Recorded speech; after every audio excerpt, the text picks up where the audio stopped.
कल रात को जो एक गिरफ्तारी हुई है और वो है फलक जावेद की, जो सनम जावेद जो पाकिस्तान तहरीक इंसाफ की एक एक्टिविस्ट हैं, उनकी बहनें खुद भी एक एक्टिविस्ट हैं, इनको गिरफ्तार किया गया था। और कल रात से जो है वो काफ़ी चहमगोइयाँ हो रही थी कि आखिर ये गई कहाँ हैं, क्योंकि इनके बारे में कंफर्म नहीं हो रहा था कि इन्हें किस एजेंसी ने गिरफ़्तार किया है। क्या इनको इस्लामाबाद की पुलिस ने गिरफ़्तार किया है या किसी और एजेंसी ने गिरफ़्तार किया है, क्लियर नहीं हो रहा था।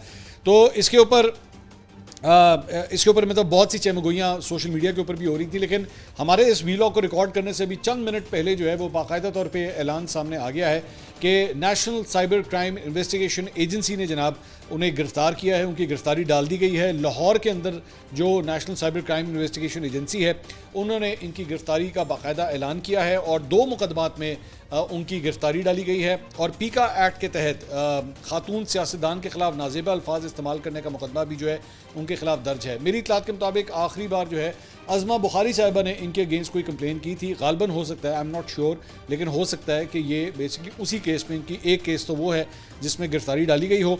और इसमें जो बताया गया है, NCCI ने ये दावा किया है कि जी उनके ज़राए ये कह रहे हैं कि इचरे के इलाके से उन्हें हिरासत में लिया गया है, जबकि एक्चुअली पाकिस्तान तहरीक इंसाफ के कारकुन ये दावा कर रहे हैं कि इन्हें इस्लामाबाद से जो है वो गिरफ़्तार किया गया है। तो 24 घंटे तो इनका पता नहीं लग रहा था कि वो हैं कहाँ पे। अब कम से कम चंद मिनट पहले ये पता लगा है कि उन्हें किस एजेंसी ने उठाया है